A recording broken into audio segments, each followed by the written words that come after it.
जैसा कि last episode में हमने देखा था कि सेंट जीशांग की डेथ के बाद स्मॉल टाउन का नया सेंट मास्टर रुआन बन गए थे और उन्होंने स्मॉल टाउन के रूल्स को और भी ज्यादा स्ट्रिक्ट बना दिया। साथ ही साथ डेली डायनेस्टी उनके साथ जुड़ना चाहती थी। साथ ही हमने देखा था कि एल्डर वांग ने माओ कुजान की ग्रैनी को ब्रिज क्रॉस करवा कर रिवर गॉड बना दिया ताकि वो मास्टर रुआन की सोड मेकिंग के लिए वाटर स्पिरिट बना पाए।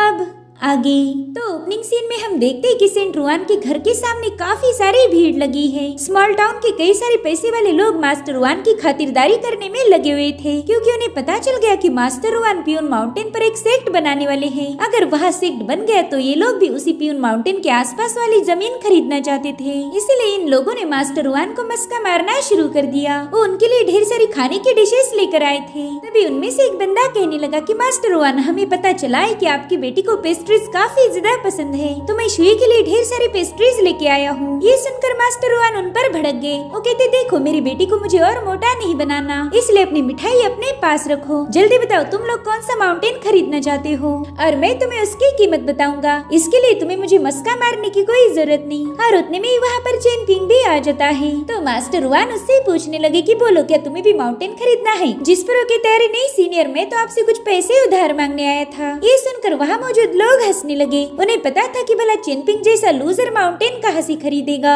ये तो खुद ही इतना गरीब है। तभी चेनपिंग उन लोगों को नजरअंदाज करते हुए मास्टर रुआन से कहता है कि मुझे बस 15 या 16 सिल्वर टेल्स की जरूरत थी। दरअसल उस मास्टर युआन को जब मैंने टाउन में भगाया था तब उसने कई सारे लोगों के घर तोड़ दिए। अब वो लोग मुझसे ही पैसे मांग रहे हैं और मुझे भी लगता है कि मैंने उन्हें पैसे दे देने चाहिए। आफ्टर ऑल उस मंकी फेस मास्टर को मैंने ही तो उकसाया था ना। जिस पर सेंट रुआन कहती कि हर गलती को अपने सिर पे मत लिया करो। अब वहाँ मौजूद लोग चेनपिंग से कहने लगे कि मास्टर रुआन इस टाउन के सबसे इम्पोर्टेंट पर्सन बन चुके हैं, उनसे पैसे मांगने में तुम्हें शर्म आनी चाहिए थी। अब जल्दी से यहाँ से दफा हो जाओ। और तभी उनके पीछे से आवाज आई कि चेनपिंग ने नहीं बल्कि तुम लोगों ने यहाँ से कट लेना चाहिए। वो लोग देखते कि शुई के हाथ में एक हथौड़ा है जिससे वो लोग काफी ज्यादा डर गए थे। अब शुई चेनपिंग से कहती, चलो मेरे साथ, मैं तुम्हें एक्यूपंक्चर के कुछ और पॉइंट सिखाना चाहती हूँ। जिस पर मास्टर रुआन कहने लगे कि पहले तो तुम ढंग से सीख लो फिर इसे सिखाना, मैं जानता हूँ तुम्हें कुछ नहीं आता। चलो अभी सिल्वर टेल्स लेकर सीधे मार्केट चली जाओ। मेरे लिए एक बढ़िया क्वालिटी की वाइन और 2-4 पेस्ट्रीज खुद के लिए भी खरीद लेना। तो शुई तुरंत ही सिल्वर टेल्स लेकर मार्केट की तरफ रवाना हो गई। इधर मास्टर रुआन चेनपिंग को डेली डायनेस्टी ने दिया हुआ मैप शो करने लगे। वो कहते, ये देखो ये हमारे टाउन के आसपास के माउंटेन्स और रिवर का मैप है। मैं जानता हूँ तुम्हारे पास गोल्ड और कॉपर कॉइन्स की 2 बैग्स थे। तो कहते, हाँ सीनियर, मेरे पास सिल्वर नहीं था इसलिए मैं आपसे उधार लेने आया। जिस पर वो कहते, चेनपिंग सिल्वर को मारो गोली, अभी गोल्ड और कॉपर सबसे ज्यादा वैल्यूएबल है। अगर तुमने उन पैसों का यूज करके यहाँ पर माउंटेन्स खरीद लिए तो तुम्हारे जितना रईस इस टाउन में कोई नहीं होगा।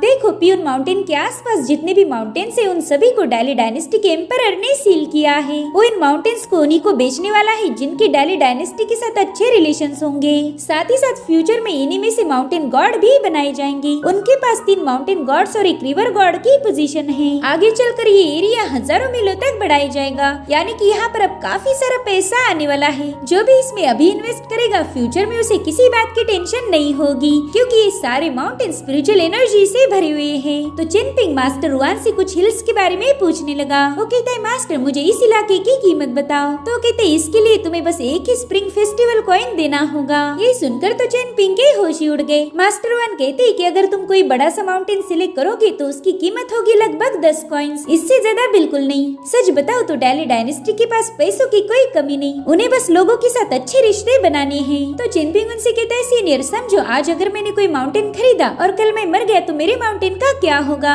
चेनपिंग के इस सवाल से मास्टर रुआन भी इम्प्रेस हो गए। वो कहते, बच्चे तुम हो तो बहुत छोटे मगर अकल तुम में हमारी शुई से भी ज्यादा है। देखो मुझे नहीं लगता कि मेरे होते हुए तुम मारे जाओगे। मैं मानता हूँ कि मैं थोड़ा सा गुस्से वाला हूँ लेकिन मेरे सेंट जीशांग जितने रूल्स और प्रिंसिपल्स नहीं है। अगर तुम जानबूझकर किसी से पंगे नहीं लोगे तो मैं हमेशा तुम्हें प्रोटेक्ट करूंगा, इसलिए तुम उसकी फिक्र मत करो। लगभग 300 सालों तक डेली डायनेस्टी माउंटेन को वापस नहीं ले सकती। मैंने उनके साथ ऐसे ही डील की है, बाद में भी वो तुमसे तुम्हारा माउंटेन छीन नहीं सकते। इनफैक्ट मैंने तो खुद के लिए भी 3 माउंटेन्स खरीद लिए हैं। तुम एक काम करो, फेंगशुई माउंटेन को खरीद लो, वो मेरे माउंटेन के बिल्कुल साइड में है। वहाँ से तो हम हमेशा कांटेक्ट में रहेंगे। अगर आगे चलकर तुम यहाँ से कहीं दूर भी चले गए तो तुम माउंटेन मेरे पास किराए पर रख सकते हो। मैं तुम्हें हर साल उसका प्रॉफिट दे दिया करूंगा। तुम बस आराम से बैठकर अपने हिस्से के कॉइन्स कॉइन्स गिनते रहो। जिस पर चेनपिंग उनसे पूछने लगा कि सीनियर, अगर मैंने माउंटेन परचेस किए तो यहाँ के लोगों को मुझसे जलन तो नहीं होगी ना? पता चले उन्होंने गुस्से में आकर मुझे खत्म कर दिया।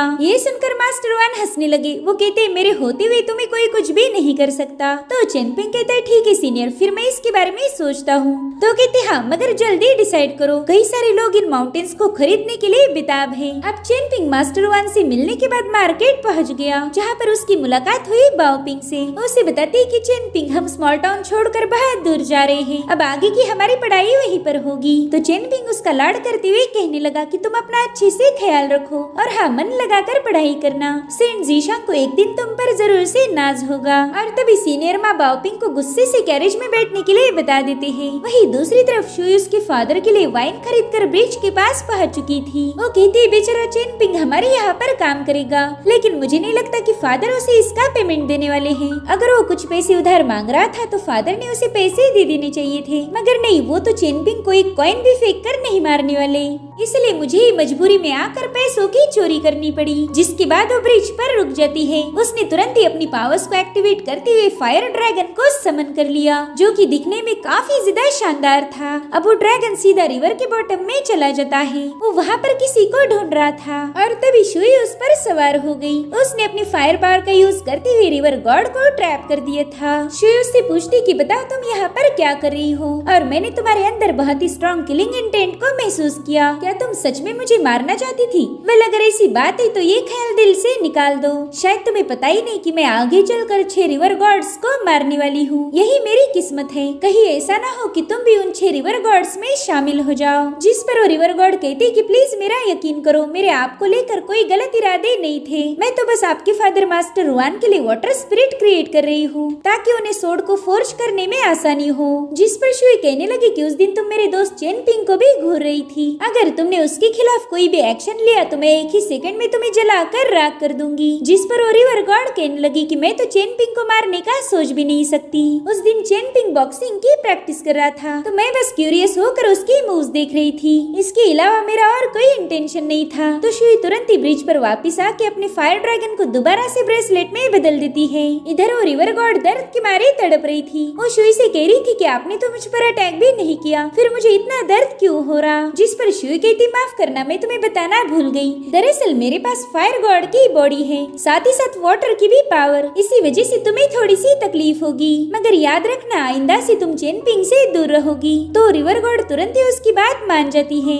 आप शुई के वहाँ से जाते ही रिवर गॉड को मास्टर कुआई की आवाज आई। उस पर गुस्सा करते हुए कहने लगा कि शुई पर किलिंग इंटेंट मत डालो, आगे चलकर वो कई सारे रिवर गॉड्स को मारने वाली है और उनमें से सबसे पहले नंबर पर तुम हो। देख लेना मेरी फ्यूचर प्रेडिक्शन कभी गलत नहीं होती। ये सुनकर उस रिवर गॉड को भी अब काफी ज्यादा टेंशन आ गया था। इधर शुई अपने फादर को बढ़िया क्वालिटी की वाइन बताकर घटिया शराब पिला रही थी, क्योंकि उसने वाइन को दिए हुए पैसों में से चेनपिंग के लिए कुछ पैसे साइड में रख दिए थे। वो कहती, फादर मुझे नए साल की शॉपिंग करनी है, वैसे भी मेरे 2 कॉपर कॉइन्स के बैग आपके पास जमा है, तो प्लीज उसमें से एक बैग मुझे वापस दे दीजिए ताकि मैं अच्छे से शॉपिंग कर पाऊँ। जो सुनकर मास्टर रुआन कहने लगे कि तुम एक काम करो, अपने दोस्त चेनपिंग से ही कॉइन्स ले लो, वैसे भी वो अब काफी ज्यादा रईस बन चुका है, उसके जितना अमीर बंदा अब हमारे पूरे टाउन में नहीं है। तो शुई कहने लगे, अरे आपका दिमाग तो सही है ना, भला मैं चेनपिंग से पैसे कैसे मांग सकती हूँ, और वैसे भी वो बहुत ही ज्यादा गरीब है, वो खुद ही आपको सवेरे सिल्वर टेल मांग रहा था। जिस पर मास्टर वन कहते, अच्छा मतलब चेनपिंग के पैसे पैसे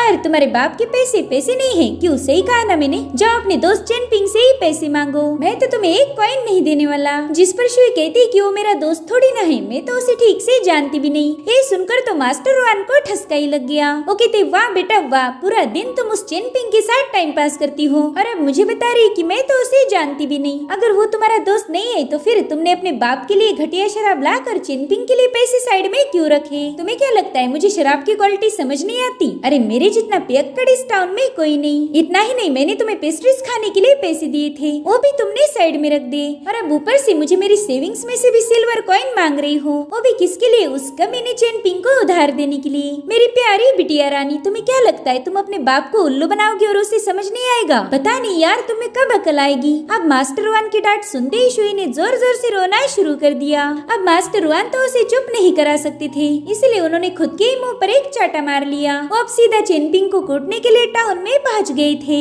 मगर तभी एल्डर वांग उनके सामने से गुजर गए, जो कि मास्टर वान को सीधा टाउन के बाहर बुला लेते हैं। वहाँ जाते ही मास्टर वान ने एल्डर वांग को अपना वाइन गोड थमा दिया ताकि वो भी 2 घूंट मार सके। वो कहते हैं कि शायद चेनपिंग आगे चलकर तुम्हारे लिए हार्ट अटैक का कारण बनने वाला है। तुम्हारी बेटी उस लड़के को काफी ज्यादा पसंद करती है। मगर मास्टर वान का कंसर्न चेनपिंग नहीं था, वो तो चेनपिंग को खुद ही काफी ज्यादा पसंद करते हैं। वो कहते मास्टर वांग चेनपिंग को साइड में रख दो, मुझे तो उस बंदे के बारे में जानना था जो कि डेली डायनेस्टी की सुपरवाइजर शांग के साथ यहाँ आया है। आखिर वो बंदा है कौन? मैं तो उसकी कल्टीवेशन भी देख नहीं पा रहा। जिस पर एल्डर वांग कहने लगे कि पुरानी कहावतें बिल्कुल सही है, वो देखो नाम लिया और शैतान हाजिर। दरअसल वो बंदा वहाँ पर पहुँच चुका था। वो मास्टर वान से कहने लगा कि सीनियर, मैं पहली बार आपसे मिल रहा हूँ, तो प्लीज मेरी ग्रीटिंग्स को एक्सेप्ट कीजिए। साथ ही साथ वो एल्डर वांग को भी ग्रीट कर रहा था, मगर बस लफ्जों से। उसकी हरकतें फुल टू एटीट्यूड से भरी हुई थी। एल्डर वांग कहते कि मुझे नहीं लगता तुम एक रियल पर्सन हो, एक तो तुम घोस्ट टैलिस्मान हो सकते हो या फिर डिवाइन टैलिस्मान। जिस पर वो बंदा कहने लगा कि मैं तो यहाँ पर आपसे हाय हेलो बोलने आया था, मगर आपने तो मेरे एग्जिस्ट होने पर ही सवाल उठाया। खैर मुझे भी पता है कि इस टाउन के पावरफुल लोग करते क्या है, वो टाउन के इवल स्पिरिट को वाटर गॉड में बदल देते हैं। यानी कि इस बंदे को माओ कुजान की ग्रैनी की सारी हकीकत पता थी। जिसके बाद वो एल्डर वांग से कहने लगा कि अब आप काफी ज्यादा बूढ़े हो चुके हो, आपकी हालत तो ऐसी है मानो 10,000 साल पुराना जहाज, तो आपने समंदर में थोड़ा सा केयरफुल रहना चाहिए, वरना मेरी जैसी पावरफुल लहर आपको 1 सेकंड में डुबा देगी। जिस पर एल्डर वांग कहते बच्चे तुमने अपना मुंह चलाकर खुद ही मुसीबत को बुला भेजा। जिसके बाद वो अपने पावरफुल स्मोक से सीधे उस बंदे को एक टोर्नेडो में ट्रैप कर देते हैं, मगर उस बंदे पर उसका कोई असर नहीं हुआ था। वो कहता है शायद एल्डर वांग ने बहुत लंबे अरसे से किसी के साथ फाइट नहीं की, इसलिए उनकी पावर को भी उन्हीं की जैसे जंग लग चुका है। जिसके बाद वो बंदा अपनी पावर्स को रिलीज करते हुए वहाँ पर एक बहुत ही विशाल फॉर्मेशन बना लेता है, जो देखकर एल्डर वांग कहने लगे कि तुम्हारी फॉर्मेशन तो दिखने में कमाल की है, मगर मेरे सामने शो ऑफ करने का कोई फायदा नहीं। जिसके बाद वो अपनी स्मोकिंग पाइप के ऐश को झटकते हुए वहाँ पर बहुत ही पावरफुल स्मोकिंग पॉट समन कर लेते हैं। अब उस पॉट ने सीधे जाकर उस फॉर्मेशन पर हिट कर दिया, जिसके चलते वो फॉर्मेशन 1 ही सेकंड में डिस्ट्रॉय हो चुका था। तो उस बंदे ने ये सब देखते हुए अपने चेस पीसेस का यूज करते हुए वहाँ पर एक बहुत बड़ा शतरंज बना लिया, जो देखकर मास्टर वान कहने लगे कि ये बंदा तो गेम का शौकीन लगता है। जिस पर एल्डर वान कहने लगे हाँ, इस बंदे ने तो मेरे भी इंटरेस्ट को जगा दिया है, अब देखना पड़ेगा कि ये कितना ज्यादा पावरफुल है। जिसके बाद वो अपने कई सारे स्मोकिंग पॉट का यूज करते हुए उस बंदे पर अटैक करना शुरू कर देते हैं। इधर वो बंदा अपनी पावरफुल शील्ड बनाते हुए कहने लगा कि एल्डर की इच्छा है तो मैं मना कैसे कर सकता हूँ, अगर आपको मेरी पावर्स देखनी है तो मैं जरूर से शो करूंगा। वेल मेरे साथ फाइट करके आपकी भी थोड़ी सी प्रैक्टिस हो जाएगी। जिसके बाद वो भी अपने चेस पीसेस को थ्रो करते हुए एल्डर वांग के अटैक को डिस्ट्रॉय कर देता है। साथ ही उसने वहाँ पर एक फॉर्मेशन क्रिएट करके एक बहुत ही पावरफुल स्वॉर्ड को समन कर लिया, जिसका यूज करते हुए वो एल्डर वांग पर अटैक कर देता है, मगर एल्डर वांग ने अपनी स्मोकिंग पाइप से उसे साइड में हटा दिया। वो कहते हैं कि ये वाली टेक्निक काफी लोगों को पता है, मगर वो तुम्हारे जितना अच्छे से इसे यूज नहीं कर पाते। इधर वो बंदा अपनी उसी स्वॉर्ड में चेस पीसेस को ऐड करके वहाँ पर एक विशाल स्वॉर्ड क्रिएट कर देता है, जो देखकर एल्डर वांग कहने लगे कि अब इस गेम में मुझे काफी ज्यादा मजा आ रहा। तब तक उन्होंने अपने स्पिरिट फॉर्म को भी समन कर लिया था, जो कि उस बंदे की स्वॉर्ड को अपनी ताकत लगाते हुए 1 ही सेकंड के अंदर ब्रेक कर देता है। साथ ही साथ एल्डर वांग ने उस पर थंडर बरसाना भी शुरू किया था, जो देखकर वो बंदा कहने लगा कि एल्डर मुझे नहीं लगता आप इस फाइट को फ्रेंडली ले रहे हो, मेरे ख्याल से आप फुल टू सीरियस हो कि मेरे साथ फाइट कर रहे। शुक्र मनाओ कि अभी तक मैं इस फाइट में सीरियस नहीं हुआ था, वरना आपके लिए मसला हो जाता। जिसके बाद वो भी अपने सेलेस्टियल लायन को समन करते हुए सीधे एल्डर वांग पर हल्ला बोल देता है। इधर एल्डर वांग का स्पिरिट फॉर्म उसे दबोचने के लिए तैयार था। सबसे पहला तो उस स्पिरिट फॉर्म ने लायन को बड़ी जोरों से जमीन पर पटक दिया, जिसके बाद इन दोनों के फॉर्म्स में जबरदस्त फाइट होना शुरू हो गई। इन दोनों के एक दूसरे पर किए जाने वाले अटैक की वजह से वहाँ पर बहुत ही खतरनाक एनर्जी रिलीज हो रही थी, जिससे वो पूरी जमीन शेक होने लगी। इधर वो लायन एल्डर वांग के स्पिरिचुअल फॉर्म को घसीटते हुए काफी खतरनाक तरीके से डोमिनेट कर रहा था, जो देखकर मास्टर वान को भी टेंशन आने लगा। वो अब इन दोनों को समझाते हुए कहने लगी कि प्लीज मेरी खातिर इस फाइट को यहीं पर रोक दो। मैं जानता हूँ तुम दोनों भी बहुत ज्यादा पावरफुल हो, मगर यू पावर्स का शो ऑफ करके दोनों को कुछ नहीं मिलने वाला। वहीं पर एल्डर वांग कहती कि लड़का बहुत ही ज्यादा घमंडी है, इसे सबक सिखाने के लिए मुझे थोड़ी और मेहनत करनी होगी। इधर वो बंदा कह रहा था कि मैं यहाँ का मेहमान हूँ और यहाँ के लोग मेरे साथ ये सब कर रहे, मैं ऐसा बर्ताव बिल्कुल भी बर्दाश्त नहीं कर सकता। अब तो इस एल्डर को तमीज सिखाने के लिए मैं अर्थ एंड हेवन से थोड़ी और पावर उधार लूंगा। जिसके बाद वो ढेर सारी स्पिरिचुअल एनर्जी को समन करते हुए अपनी सेलेस्टियल लायन को और ज्यादा पावरफुल बना देता है, जिससे वो लायन एल्डर वांग की स्पिरिट फॉर्म पर भारी पड़ चुका था और फिर उसने उस फॉर्म को डोमिनेट करते हुए तुरंत ही डिस्ट्रॉय कर दिया। जो देखकर एल्डर वांग कहने लगे, बच्ची तुम्हारा फैमिली बैकग्राउंड थोड़ा सा इंटरेस्टिंग लग रहा है, मगर मुझे नहीं लगता कि तुम पावरफुल फैमिली से बिलोंग करते हो। जिसके बाद वो एक बार फिर से अपने स्मोक का यूज करते हुए अपना एक और स्पिरिट फॉर्म क्रिएट कर देते हैं, जो कि अपनी पावर शो करते हुए सेलेस्टियल लाइन के सामने कूद गया था। साथ ही साथ इन दोनों की पावरफुल स्पिरिचुअल ऑरा ने उस पूरे एरिया की वाट लगा दी थी और अब तो दोनों एक दूसरे को बहुत ही खतरनाक तरीके से घूर रहे थे। जो देखकर मास्टर वान कहते कि आप लोगों ने रुक जाना चाहिए, मगर ये दोनों उनकी एक नहीं सुनते। उन्होंने एक बार फिर से अपनी पावर्स को एक्टिवेट किया था। एल्डर वांग देखते कि वो बंदा बहुत ही ज्यादा स्मार्ट है, वो बिल्कुल भी गिव अप करने के लिए तैयार नहीं था। तो अब एल्डर वांग भी अपनी स्पिरिचुअल फॉर्म के साथ उस बंदे पर अटैक करने के लिए रेडी हो गए। जिसके बाद ये दोनों भी एक दूसरे पर अटैक करने के लिए आगे बढ़ने लगे, मगर इससे पहले कि इन दोनों में क्लैश हो, वहाँ पर एक तीसरा स्पिरिट फॉर्म आ चुका था, जो कि है मास्टर रुआन का। वो इन दोनों को अपनी पूरी ताकत लगाते हुए पीछे ढकेलने लगे। जिसके बाद वो कहते हैं कि अगर तुम दोनों नहीं रुके तो फिर मुझे भी इस फाइट में इन्वॉल्व होना पड़ेगा और फिर तो ये पूरा की पूरा इलाका डिस्ट्रॉय होने से कोई रोक नहीं सकता,